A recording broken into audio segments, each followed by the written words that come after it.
How do psychiatric drugs really work? There are answers to that question. I'm Peter Breggin, I'm a psychiatrist, and this is presentation number 2 in my series on simple truths about psychiatry.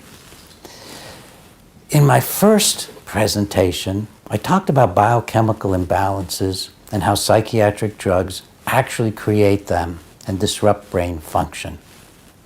How does this get mistaken for an improvement? Well, if you look at your head, in profile maybe, you'll see that it's not flat like the heads of apes. It's not flat like my dog's head. It's got a big bulge. That's your frontal lobes. Your frontal lobes are the highest evolutionary flower of human existence. It's what makes us what we call human beings. It's the seat of civilization. It's what's required for us to feel like we are persons and identities. And above all else, it's for our social relationships. Because that wonderful brain of yours and mine and everyone else's developed before we had the internet. It developed before we had tools. It probably developed before we were writing on walls, because it developed about 100,000 years ago. That's before towns and cities. So what did it develop for? It developed for our social relationships.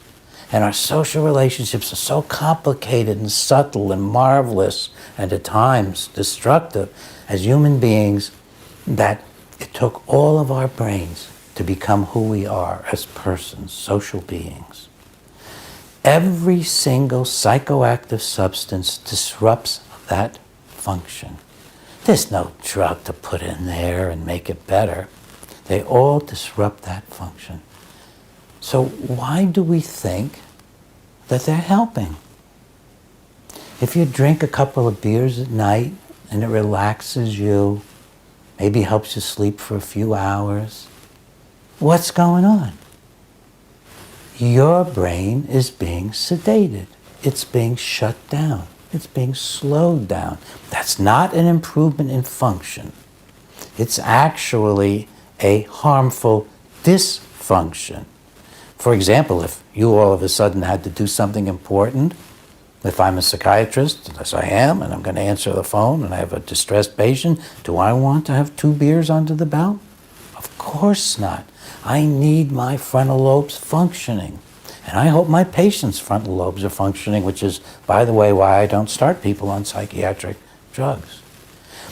Any psychoactive substance, alcohol, marijuana, any psychiatric substance, marijuana, alcohol, Prozac, Abilify, lithium, Ritalin, Adderall, it doesn't matter what the substance is. It's impairing that function.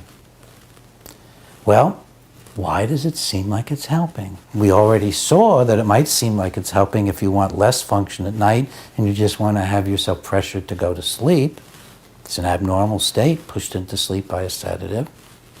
Well, basically, all psychiatric drugs take the edge off your frontal lobe function, off of your caring, your thinking, your feeling. And that's the primary effect that most of them have, that people seek. We have less pain. It's an anesthesia of the brain, and hence the spirit or soul. All psychoactive substances tend to do that. They do that in somewhat different ways, but that's what they do. They suppress or disable brain function. In my books and articles, I call that the brain-disabling principles of psychiatric treatment. The brain-disabling principle of psychiatric treatment. Well, I've talked about sedation. If you take a benzodiazepine like Xanax or Klonopin or Ciarax or Ativan, it's having an alcohol-like effect. It, in fact, is jacking up a system called GABA, which is an overall suppressant system in the brain. And if you took enough of a benzo, you could actually undergo anesthesia without anything else. Most anesthetics are related to the benzos. All right, that will reduce your anxiety for a time, but it's not actually specifically affecting your anxiety. it's suppressing your higher brain functions, of which anxiety is one. It's also going to be suppressing some of your cognitive function, some of your memory function, your overall brain function.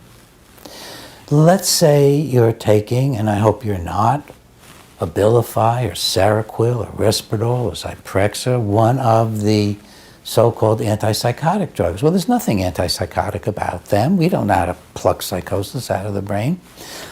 These drugs block a specific neuronal pathway. They block dopamine, which is the main pathway to guess where? Your frontal lobes. So you're getting a chemical lobotomy when you take these drugs. And that produces, probably most impactfully, apathy, indifference, not caring, not being involved with yourself. So patients who are hearing hallucinations, they don't go away when they take one of these drugs. They just don't care so much about them. But that same poor soul isn't caring as much about his wife or his children or her husband or even rooting for the ball team or religion or the outdoors or anything. It's a generalized apathy and indifference. It's the same thing produced by surgical lobotomy, which cuts the same pathways. Now what about Ritalin and the drugs we use, the stimulants that we use to treat kids for ADHD? We'll talk about ADHD and whether it exists at another time.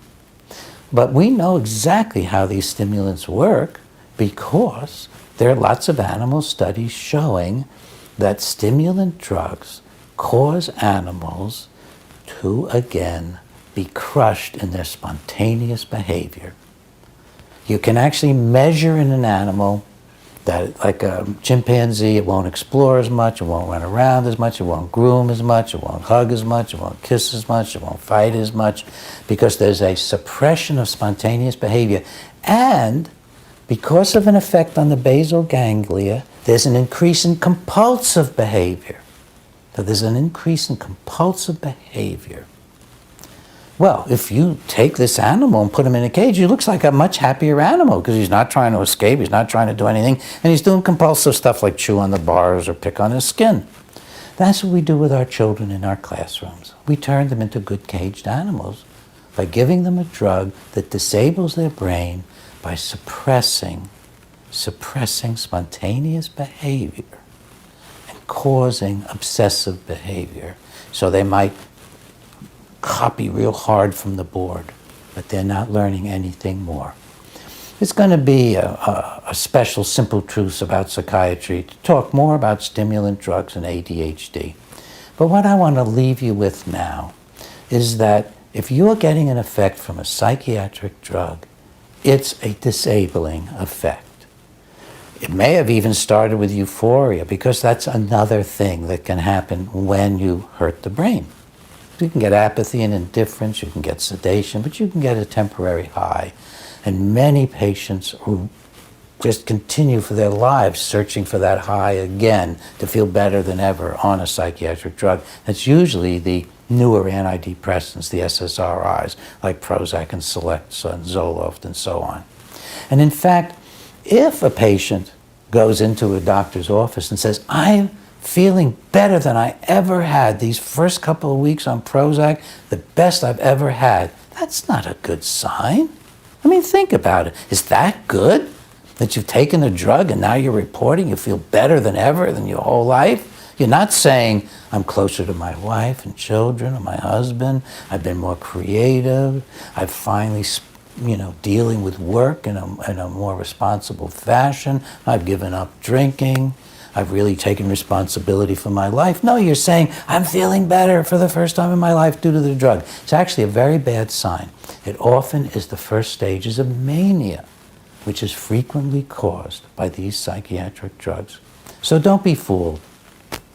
As I said in Simple Truths About Psychiatry #1, drugs aren't correcting a biochemical imbalance. And now, I really want to let you know, they only work by making you less than you really